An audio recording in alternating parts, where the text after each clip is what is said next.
monument. It's a beautiful monument. Yeah, by it's the way. really pretty. You should look up pictures if you'd like. It's the second one. You know, the first one that they were going to put down got destroyed by a train. Right. Which was crazy. Well, everything Way about to go, Poe's Poe. life is... Just drawing the bad luck in. Yeah, he did have a curse, didn't he? He did. Anyways, when the crew was exhuming his body, the coffin was in such disrepair that when they had it connected to some mechanism to carry it, and the coffin just fell apart. So the skeleton obviously was not 26 years buried in the soil will do that. Yeah, it wasn't in great shape. And one of the workers unsolicitedly remarked that there was an odd feature of the skull, and that was that it sounded like there was a ball rolling around in there. And given that this was about the late 1800s, they said, oh yeah, that's just his brain. It shriveled up in there. We now know, of course, that brains don't last that long. They rot real quick. But apparently, a brain tumor can calcify after death and would account for the sound of a ball rolling around inside of a skull, because it would be calcified, it would be harder, it would have lasted, it would have been in there, it'd be in the skull without a fracture or anything like that. So that could account for that sound. It could account for a lot of his behavior. It could account for his swift decline, his inability to be treated. I personally put a lot of stock into the idea that Poe had a brain cancer of some kind. I know Joe has briefly talked about, having family that had brain cancer, and I've seen it too. And it's amazing how someone can operate and seem completely okay, and then just one day that whatever the cancer may be shorts the circuit, to put it kind of in a general phrase, and it just shuts everything down and sends somebody downhill quite rapidly. Yeah, okay, but it actually, though, a tumor, probably depending on what part of the brain it's in, I mean, you'll feel the effects of it for a long time. I mean, they'll continually build. But he may have been suffering for... it's possible that he had been suffering for years. He was having attacks. He wasn't a very well man. He had bouts of time where it was better and bouts of time that it was worse, which I think is typical of kind of a long-term illness like that. You kind of get better and you get worse and you get better and you get worse. So I don't know. It's not as though we have any evidence to suggest that he wasn't suffering migraines and headaches and delusions and whatever else. The things that I really find horrifying in the whole story is, of course, the lack of records of Poe when he was in the hospital. Because if there had been any kind of written accounting of his actions and his behaviors other than this kind of, I'm going to use the word anecdotal recollections of Moran, then that might lead us to know a little more, have better ideas. I mean, there's things that people in that condition do. I don't know if you guys have ever heard of things like terminal agitation, which is... It turns out kind of a related or a common thing with cancers of the brain, where somebody's just constantly moving and doing stuff. And so it's like, if we had that kind of record, we might be able to say, oh yeah, we've seen that over the last 150 years and categorized it. But unfortunately, we just don't have it. No good records. And the ball rolling around in his skull, can I just say, is not indicative to me of brain cancer. That sounds more like a clod of dirt. I'm just going to say it. Or a clod is not going to roll around and rattle. It's going to just disintegrate. But maybe a clod, a rock, I don't care what it is. That. A chunk of earth of some sort is in the skull. Man. Where I get behind the cancer theory, because that's the one that explains to me why he switched so quick and went downhill so fast. I agree. So that's brain cancer. One of my favorite theories. The next of my favorite theories is murder. As we previously alluded to, it turns out Sarah, his that point fiance, was quite wealthy. Which we started to talk to about. She also had 3 brothers. Yeah. Freaking brothers. Yeah, I think they were younger than her because I think that she had all the money. She was in charge of all the money and that they were in risk of losing a lot of the money if she married Poe or something of that nature. The theory goes that Poe was threatened by the three brothers in Philadelphia, and he was so frightened that he disguised himself for a week and hid in Baltimore to throw them off the trail. It didn't work, of course. He was intercepted by the brothers. He was beaten or elsewise incapacitated, forced to drink, which they knew would kill him, and left for dead. Why didn't he use the sword cane? Well, I think that's one of the other things. This is literally the only theory that addresses the fact that he seemingly purposefully took a weapon with him the night before he left on the train. So I think it's at least fun to think about maybe the brothers had threatened him just verbally before. So he thought, I need to protect myself. I'm going to take this cane with a sword in it. Wasn't one of the only things that he still had on his person that was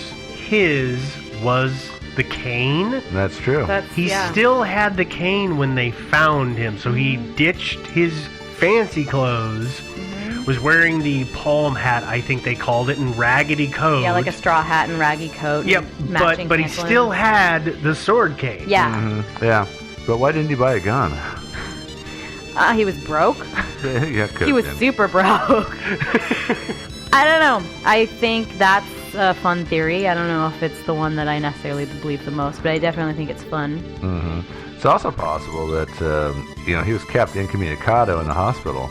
So there's another couple of ways to look at it. Maybe the brothers paid off the doctor. Dr. Moran. Went in there, or even paid the doctor to poison him, overdose him, something like that on laudanum. It's always possible. Yeah, and then just the doctor made up this whole story about, even though he was completely lucid, the doctor made up this huge story about how he was just out of his mind and raving the entire time, when actually he wasn't. Right.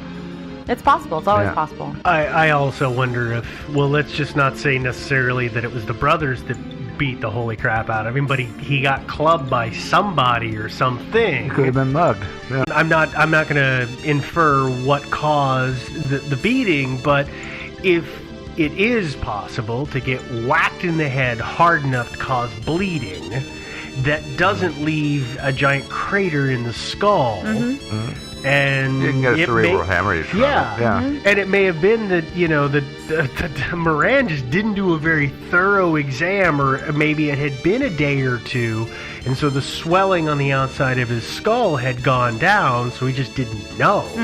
I will lend credence to the beating of some sort. I don't think it was the brothers. That just it seems too convenient. Can we talk about how convenient Poe's life was, though? I mean, it was so tragic, and it's like, you can't make it up. It's so good. Anyways, that would be the perfect end to an otherwise very tragic life of a man who's just obsessed with tragedy. So... yeah, it was way tragic. At the very least, it's nice and romantic and poetic ending to his life. Well, and that he was beaten senseless and murdered. Murdered over the woman he loves. Yeah. Or, but that leads me to my just another theory I'm going to throw out there, which is that perhaps Poe was feeling that he'd kind of, what's the word? He kind of shot his wad. Perhaps he was having writer's block. Perhaps he felt his best days were behind him. And so after this episode, and it sounds like he had these episodes, he winds up in the hospital where he spends several days with the doctor. He tells the doctor that he doesn't want visitors, and at the end of it all, he asks the doctor to help him fake his death. So they find a cadaver to substitute for his, and he goes off and runs away and joins a circus and changes his name because he likes to change his name. So, and that would explain that would explain a lot of stuff. He just, he just left. Edgar Allan Poe could have gone up to somewhere. Maybe he went out west and he became a cowboy. It's possible. Yeah. Suicide's also possible. No, I'm actually really liking Joe's theory. You like that one better? Edgar Allan Poe rides off into the sunset. That's pretty awesome to me. All right. I'm gonna get behind that one. We can end on that note. Okay. Yeah. That's fine. Yeah, and then he eventually meets up with John Wayne, and they shoot a lot of people, and they rustle cattle, or no, excuse me, they shoot rustlers, and they herd cattle. Okay. Yeah. Yeah. All right. Edgar Allan Poe rides off into the sunset. All right. Good. Yeah. Well, You want to talk about aliens? no. Yeah, okay, neither do I. All right. You can find some links about this episode on our website. That website is thinkingsidewayspodcast.com. You might be listening to us there, maybe. You're probably not. You're probably listening to us on iTunes. If you are, please make sure you subscribe because you like us and leave us a comment and a rating, which you guys are really good at right now. You could also be streaming us on just so many different places. Stitcher's the one we always mention, but I know there are a bunch of other ones. And I guess Stitcher's back up and running, which is great. Oh, finally. You can join a conversation. We have lots going on right now on Facebook. We have the Facebook page and the Facebook group. So like us, find us, friend us. I'm sorry, friend us, find us. No, find us, friend us, like us. Whatever Joe said. I'm going to get that tattooed on my arm, by the way. Yeah, you should. We also have a Twitter. It's Thinkin' Sideways. You can always send us an email if you'd like to talk about this or any other unsolved mystery, or you have suggestions, or you just want to say hey. thinkingsidewayspodcast@gmail.com. With that having been said, as Steve says, I think we're going to get out of here. Sounds good to me. Yeah. Nevermore? Nevermore. Yeah. Nevermore. I don't know.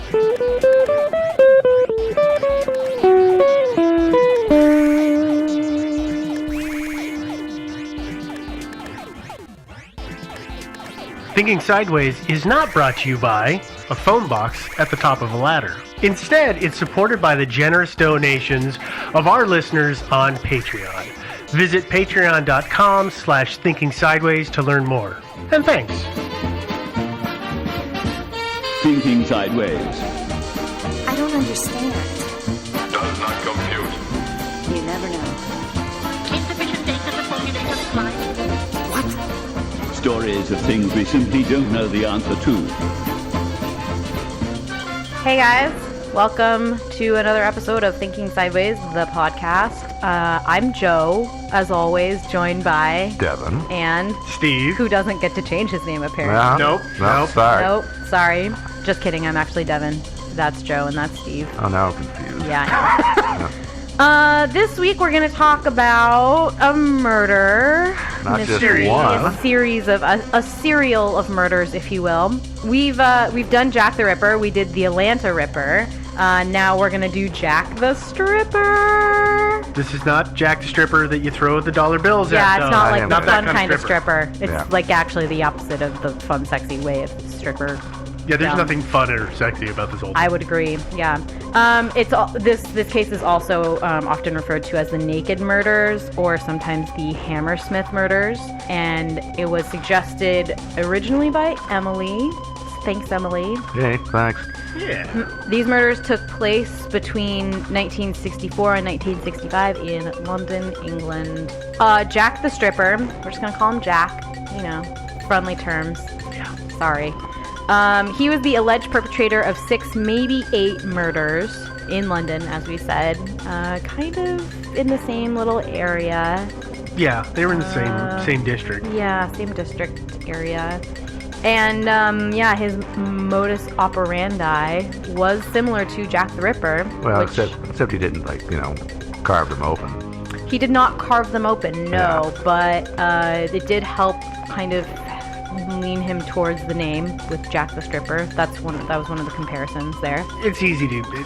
We've talked about this off the mic before. Is that it's very funny to me that everybody becomes a Jack as soon as they kill at least 3 hookers, maybe 2, And then immediately that designation gets thrown on. Yeah, I know the Atlanta Ripper. Please. Yes, they are prostitutes. Not hookers. Sex workers. Prostitutes. Prostitutes. We don't want to offend anyone. No.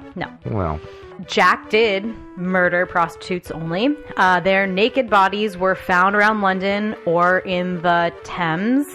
Quick note, I'm apparently only doing mysteries in London now so that everybody can be annoyed at how I pronounce things. So yeah, I know. So everybody's ready. That's your new specialty. And then also, as a quick note, if you haven't already realized, this is going to be one of those shows that if you have any issues with sexual trauma or anything like that, or the kids around, maybe this is not the one, because we're going to start talking about details. Also, if you're squeamish, this might not be the one either. Yeah, it's not really as gory as a lot of ones we've talked about. No, though. but there's a lot more kind of potential for actual triggers. Yeah, and this is more cerebral instead of slash, bloody, bloody, bloody. These are things that you start thinking about. Yeah. They can really bother some folks, so please be aware. Yeah.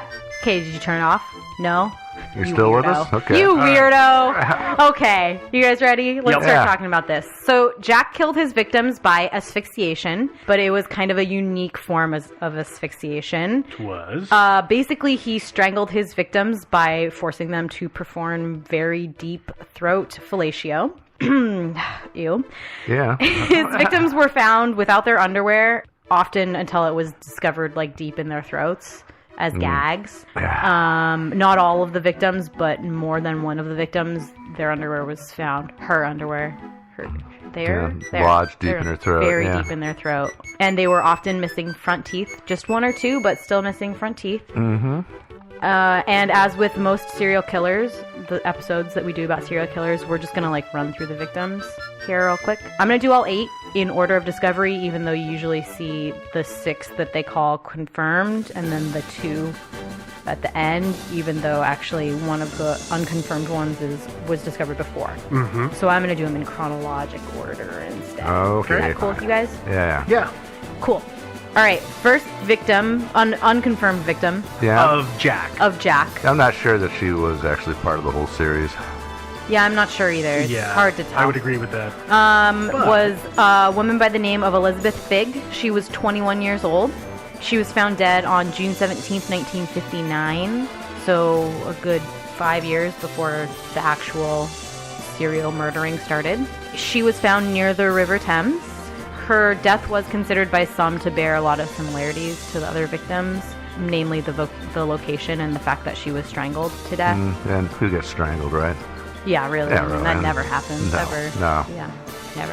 So the next victim, which is the first official victim, was Hannah Talford. She was 30, and she was found dead on February 2nd, 1964. Also near the River Thames, or really in kind of near, on the shore. I thought she was bobbing in it. Yeah, she was near a dock, I thought. Yeah. Yeah, that's So near the shore. Yeah, near the shore in the water. Yeah. Yeah. And she was very close actually to the Hammersmith Bridge. She had been strangled, several of her teeth were missing, and her underwear was forced down her throat, really deep down. That sounds unpleasant. Sounds really unpleasant. The next okay, so all of the rest of the victims except for the last one are official victims. Right, so it's the first and the last in this list are suspected but not... Mm-hmm. Okay. Yeah. Irene Lockwood was the second official victim. She was 26. Her body was found on April 8th, 1964, also on the river shore, not far from where Hannah was found. And that really made police think that, oh gosh, there's a serial killer on the loose. She was also missing some teeth. She had also died of asphyxiation. Also found without underwear on. Well, she was naked. I mean, she must have... No, she still had her stockings on. I think she's the one that still had her stockings. It was her... Oh, okay. It was her or Hannah, one of the two, I remember. And they all would have maybe one or two little bits of clothing on. Mm-hmm. Yeah. Many of them were found with their stockings rolled down to their ankles, which is kind of weird because they were also missing their panties, and that's that's a hard transition to make. True. Yeah, except for I guess in the 60s it's possible they were all still wearing they were thigh highs. Yeah. Yeah, I was gonna say I think they were all thigh highs. Stockings. Yeah. So there is the ability for one to come off without dislodging the other.